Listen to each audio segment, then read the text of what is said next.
बिस्मिल्लाहिर्रहमानिर्रहीम। यकदान YouTube channel देखने और सुनने वाले मुअज़्ज़ज़ सामईन को अस्सलामु अलैकुम। गज़नवी ख़ानदान के वादी सिंध पर असरात। अमूमन कहा जाता है कि अर्ज़ पाकिस्तान में गज़नवी हुकूमत कायम होने से कोई दूररस मादी तब्दीलियाँ नहीं आईं, न कोई नए आलात पैदावार आए, न पुराने आलात में तब्दीली हुई और न माशी ढांचे में कोई रद्दबदल हुआ। सिर्फ ये फ़र्क पड़ा कि बुद्ध मत जो अक्सरियती मज़हब था ख़त्म हो गया और इसकी जगह इस्लाम आ गया। गोया सारे बुद्ध मुसलमान हो गए और काफ़ी हिंदू भी मुसलमान हुए। दूसरे लफ्ज़ों में गज़नवी अहद हुकूमत का वादी सिंध को सिर्फ एक तोहफा मिला और वो है इस्लाम। बहरहाल गज़नवी अहद हुकूमत में काफ़ी तब्दीलियाँ हमारे मुआशरे में आईं जिनके असरात आगे चलकर नाकाबिले तनसीख साबित हुए, लिहाजा इनका जायज़ा लेना ज़रूरी है। नंबर 1, वादी सिंध की शेराज़ाबंदी। गज़नवी दौर में एक बार फिर अर्ज़ पाकिस्तान की अंदरूनी शेराज़ाबंदी हुई और ये खिता एक लड़ी में परोया गया। इंतज़ामी, मुआशी, समाजी, सकाफती और लिसानी तौर पर ये इलाका जनूबी एशिया से एक बार फिर मुनफरिद हुआ और इसका खुद मुख्ताराना तशख़्ख़ुस उजागर हुआ। नंबर 2, पैदावारी निज़ाम। गज़नवी के आने से पहले मईशत के दो बड़े शोबे थे, ज़राअत और सनत व हरफत, लेकिन पैदावार अंदरून खुली मंडी में फ़रोख्त न होती थी। किसान अपनी पैदावार में से बक़द्र ज़रूरत अपने पास रखते थे और बेशतर हिस्सा मकामी सरकारी अफसर को, जिसे चौधरी कहते थे, दे देते थे। कुछ हिस्सा मंदिरों और विहारों को दिया जाता था और कुछ हिस्सा दस्तकारों को। इसके बदले में मंदिर और विहार अपनी अपनी मजहबी इबादत और तालीमात की खिदमत सरअंजाम देते थे और दस्तकार सारा साल ज़रूरी आलात और किसानों की ज़रूरत की दूसरी चीज़ें बनाकर उन्हें देते रहते थे। अशियाई पैदावार में एक तरह का बॉर्डर सिस्टम था। इसी तरह से चौधरी के पास जो अनाज जमा होता था, इसका एक हिस्सा मकामी राजे और फिर बादशाह तक पहुंच जाता था।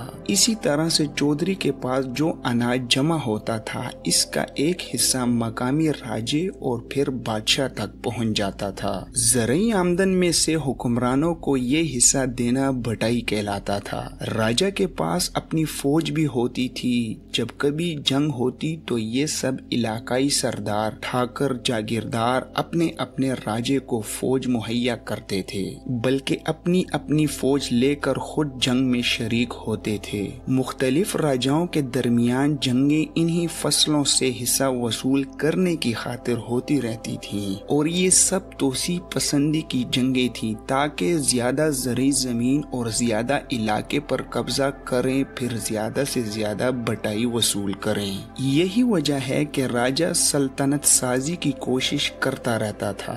गज़नवी हुक्मरानों ने बटाई की मिकदार बढ़ा दी और फौजी ताकत के जरिए हर साल जबरी बटाई वसूल करते थे। सरकारी आमदन शाही खजाने में जाने के अलावा हुकूमत के सिविल और फौजी अफसरों में भी तकसीम होती थी और यूं शहरी जिंदगी में दौलत की रेल पेल हो गई, जबकि ज़राअत मजीद पसमानदा हो गई और किसान मजीद बदहाल हो गए। लेकिन दूर दराज की तिजारत जो पहले बहुत कम थी, अब बहुत ज्यादा हो गई। शहरों में गज़नवी अफसरों ने अपने रहने के लिए शानदार महल तामीर कराए। यूं लाहौर शहर जो एक छोटा सा पसमानदा कस्बा था और छोटे से राजे का सदर मकाम था, अब एक शानदार बैनुल अक़वामी शहर बन गया। लाहौर की अजमत का आगाज गज़नवियों से होता है और इसकी शान इन्हीं की मरहून मिन्नत है। नंबर 3, अक़ताई निज़ाम। गज़नवी फौज के तमाम जर्नेल और बड़े अफसर तुर्क गुलाम थे। खुद गज़नवी खानदान भी तुर्क था और गुलामों की औलाद से था।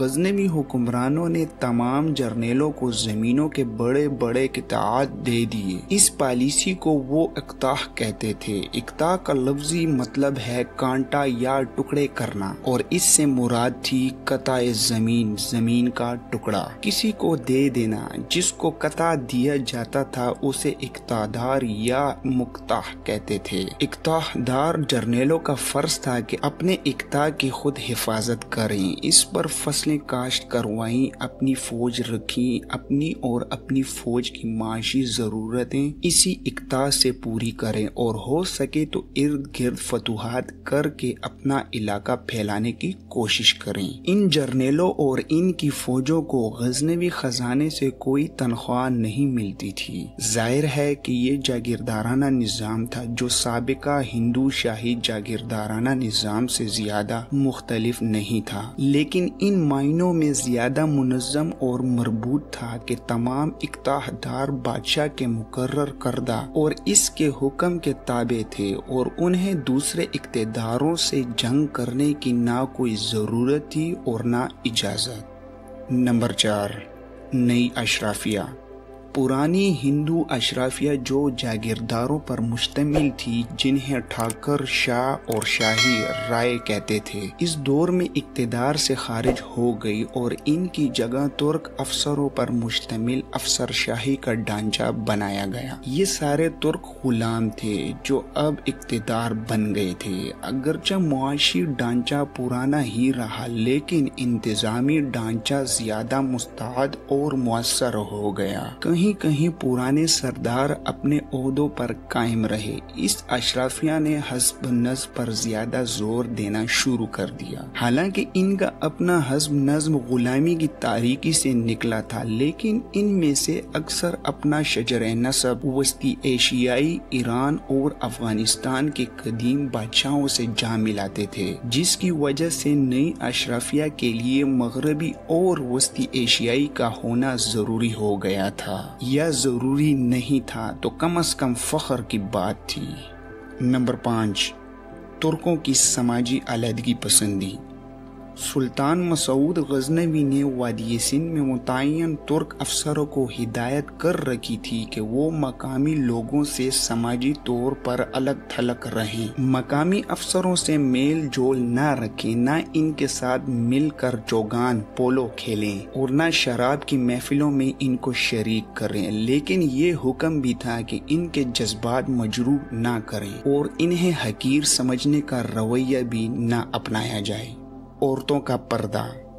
سلطان مسعود ہی کے زمانے میں ترک افسروں کی بیگمات کے لیے پردہ اور برقع لازمی قرار دیا گیا۔ غالباً برقع اسی زمانے کی ایجاد ہے اور اس سے پہلے ساری دنیا میں برقع کہیں نہیں تھا۔ ایک خیال ہے کہ پہلے ترک افسر مقامی افسروں سے میل جول رکھتے تھے اور اس میں کچھ خرابیاں پیدا ہوئیں۔ عورتوں کے سلسلے میں کچھ مشکلات پیدا ہوئیں جن سے بچنے کے لیے برقع متعارف کرایا گیا۔ اس سے ایک فوری مسئلہ تو حل ہو گیا، لیکن اس کا ایک دوسرا نتیجہ یہ ہوا کہ اونچے طبقے کی عورتیں بھی سماجی محکومی میں چلی گئیں جو کہ پہلے اس حد تک پابند نہیں تھیں۔ نمبر 7، تجارت۔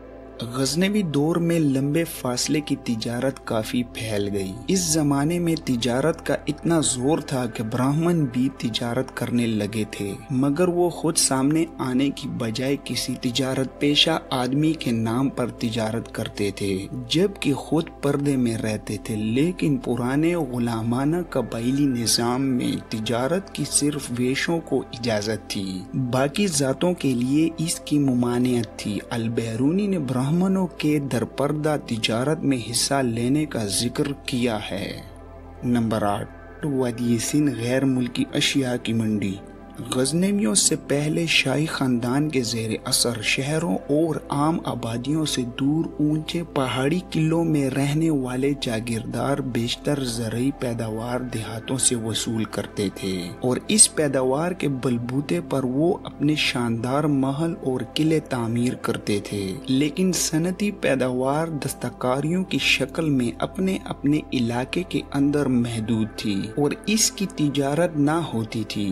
غزنوی غزنویوں نے پرانے جاگیرداروں کو تو ختم کر دیا اور ان کی جگہ اپنے جرنیلوں کو تعینات کیا، لیکن جہاں کہیں مقامی جاگیرداروں نے اطاعت قبول کر لی، ان کی زرعی پیداوار میں اپنا سالانہ حصہ مقرر کر دیا۔ اس طرح وصول ہونے والی دولت کا بیشتر حصہ پہلے غزنی میں اور سلطان محمود کی شہادت کے بعد لاہور کی تعمیرات پر خرچ ہوا۔ غزنوی دور میں وادی سندھ کے شہروں میں دولت کی ریل پیل زرعی استحصال پر مبنی تھی۔ غزنویوں نے اس دولت کو صنعتی پیداوار بڑھانے یا زراعت کو ترقی دینے پر استعمال نہ کیا، بلکہ نئی اشرافیہ کے شاہانہ طرز رہائش پر خرچ کیا۔ اس کا نتیجہ یہ ہوا کہ وادی سندھ کے شہر ایرانی اور شمالی ہندوستان کی اشیاء کی منڈی بن گئے۔ غزنوی دور وادی سندھ میں بے تحاشا درآمدات کا زمانہ ہے۔ ان ایرانی اشیاء کے ساتھ ایرانی کلچر بھی قدرتی طور پر آتا رہا۔ اسلامی تصوف پہلی بار غزنوی عہد میں وادی سندھ میں آیا، اگرچہ غزنوی دور کے آغاز سے بھی پہلے تصوف اسلامی دنیا میں مقبول ہو چکا تھا۔ شاہ ولی اللہ محدث دہلوی رحمۃ اللہ علیہ نے اپنے زمانے تک تصوف کے 4 زمانے بتائے ہیں، جن کا مختصر تعارف کچھ یوں ہے۔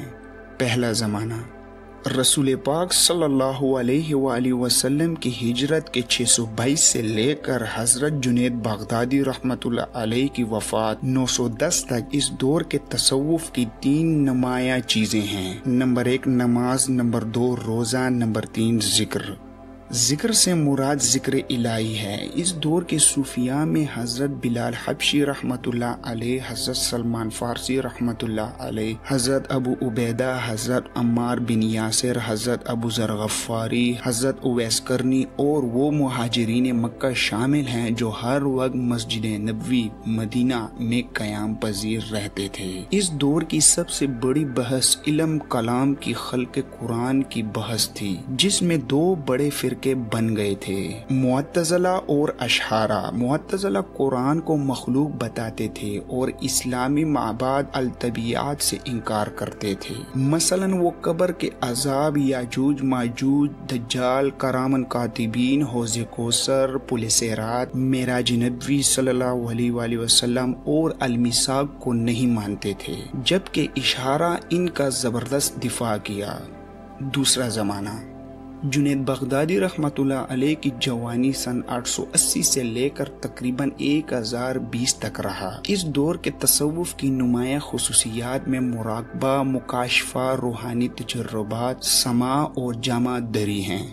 تیسرا زمانہ یہ سن 1020 میں شروع ہوا۔ اس دور کے عظیم صوفیاء میں شیخ ابو حسن خرقانی، جن کا انتقال سن 1034، اور شیخ ابو سعید ابو الخیر، جن کا انتقال سن 1049 میں ہوا، ابتدائی بزرگوں میں سے ہیں۔ سلطان محمود غزنوی شیخ ابو الحسن خرقانی کی بے انتہا تعظیم کرتے تھے۔ وادی سندھ کے اس دور کے عظیم ترین صوفی حضرت داتا گنج بخش رحمۃ اللہ علیہ ہیں۔ اس دور کے تصوف کی نمایاں خصوصیات میں توجہ، صوفی اور خدا کے درمیان حجابات کا اٹھ جانا، کشف حجاب، استخراق اور بعض سلسلوں میں ترک شریعت ہے۔ چوتھا زمانہ شیخ اکبر محی الدین بن عربی سن 1165 سے 1240 کی پیدائش سے ذرا پہلے شروع ہوا۔ اس دور میں صوفیاء نے وجود کے نزول، اوپر سے نیچے آنے کے 5 درجے مقرر کیے۔ نمبر 1 احدیت، فقط خدا ہے اور کوئی نہیں۔ نمبر 2 وحدانیت، خدا ایک ہے اور دوسری کوئی ہستی خدا نہیں۔ نمبر 3 عالم ارواح، وجود کی وہ دنیا جس میں صرف روحیں ہیں۔ نمبر 4 عالم مثال، فرشتے اور دوسرے ایسے وجود دراصل عالم مثال کا تصور افلاطون کے اعیان نامشہور ہی کی دوسری شکل ہے۔ نمبر 5 دائرہ اجسام، مادی کائنات اور مادی اجسام۔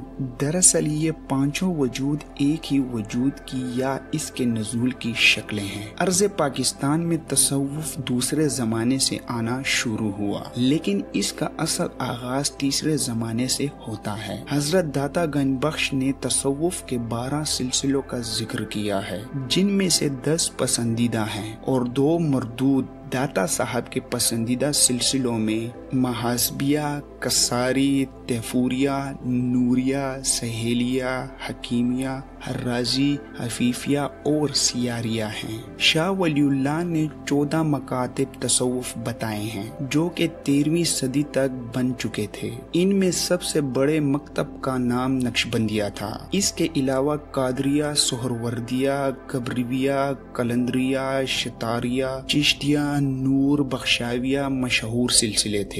जिस तरह फलसफे में मकतब फिक्र होता है, इसी तरह तसव्वुफ में मकतब फिक्र अमल होता है, यानी एक मकतब फिक्र और इसमें कुछ रूहानी आमाल व अशखाल इबादत वगैरह। तसव्वुफ के हर मकतब फिक्र व अमल को सिलसिला तसव्वुफ कहते हैं। गज़नवी अहद में नक्शबंदी ये सिलसिला सबसे ज्यादा मकबूल हुआ और इस सिलसिले के इस अहद के अजीम तरीन सूफी हजरत शेख अली हजवेरी अलमारूफ हजरत दाता गंजबख्श हैं, जिनकी किताब कशफुल महबूब तसव्वुफ के तारुफ के सिलसिले में आज भी दुनिया की बेहतरीन किताब है। और जो शख्स तसव्वुफ को समझना चाहता है, इसके लिए इसका मुताला न सिर्फ जरूरी है बल्कि काफी भी है। इस किताब में तसव्वुफ की फलसफियाना बहसें हैं। तमाम सूफिया का फर्दन फर्दन तारुफ है। इसके बाद तसव्वुफ की इस्तिलाहात की तशरीह है, गोया फ्रैंक है और फिर इस्लाम के ज़ेर असर जिंदगी गुजारने के आदाब का जिक्र है। ये किताब गोया आदाब जिंदगी की किताब है बन जाती है। यूं हम कह सकते हैं कि इस दौर का तसव्वुफ एक मुसलमान के रूहानी और दुनियावी जिंदगी गुजारने की तालीमात पर मुश्तमिल है और बहुत ज्यादा अक़लियत पसंदी पर इन्हिसार करता है। दाता साहब सन 1009 से लेकर सन 1072 तक गजनी के एक गांव हजवेर में पैदा हुए थे और बचपन का कुछ अरसा गजनी के एक दूसरे गांव जलाब में गुजारा। इसीलिए शेख अली हजवेरी जलाबी कहलाए। आप सन 1039 में लाहौर आए, जबकि गजनवी सल्तनत का पाया तख्त अभी गजनी था और सुल्तान मसूद बिन महमूद गजनवी बरसर इक्तिदार थे। गजनवी दौर में आने वाले दूसरे सूफिया में शेख सैफुद्दीन हक्कानी गाजरूनी, जिनकी पैदाइश सन 962, ऊद शरीफ में आमद सन 979, बउम्र 45 साल, मजार ऊद शरीफ नज़ बहावलपुर। शेख इस्माइल बुखारी लाहौरी सैयद सन 1005 में बुखारा से लाहौर आए। इनकी मजलिस वाज में रोजाना सैकड़ों लोग मुशर्रफ ब इस्लाम होते। शुरू इस्लाम के अदवार में जो लोग अपना शजरे नस्ब रसूल पाक सल्लल्लाहु अलैहि वसल्लम से मिलाने का दावा करते थे, वो अपने आप को शेख लिखते थे। सैयद का लफ्ज हर इंसान के लिए जनाब और मिस्टर के मायनों में इस्तेमाल होता था। ये बहुत बात की बात है कि बरसगीर और ईरान में सैयद से मुराद औलाद रसूल हो गया। इसी तरह इमाम हसन सनाहनी लाहौर के वालिद मावरुन्नहर से आकर लाहौर में आबाद हुए और आप लाहौर में सन 1181 में पैदा हुए। सुल्तान सखी सरवर सैयद अहमद करसीकोट नज़द मुल्तान पैदा हुए। लाहौर में मौलवी इसहाक लाहौरी से तालीम हासिल की। हजरत गौसे आजम और शेख शहाबुद्दीन सोहरवर्दी से भी फैज हासिल किया। सोदरा नज़द वजीराबाद में मुस्तकिल कयाम किया। बाद में कई साल द्वेंगल नजदीक वजीराबाद में भी रहे। आखिर में शाकोट जिला डेरा गाजी खान में मुकीम हो गए। हाकिम मुल्तान ने अपनी बेटी इनसे ब्याह दी। बाद दुश्मनों ने कत्ल कर दिया। साथ ही उनकी बीवी, बेटे और भाई को भी कत्ल कर दिया। इनकी मकबूलियत मुसलमानों के अलावा हिंदुओं में भी थी और वो इनके बाकायदा मुरीद थे। ऐसे लोग अपने आप को सुल्तानी कहते थे। इन सब बुजुर्ग सूफिया और इनके शागिर्दों ने हजारों बुद्धों और हिंदुओं को मुसलमान किया और एक नई तर्ज जिंदगी के सांचे में डाला।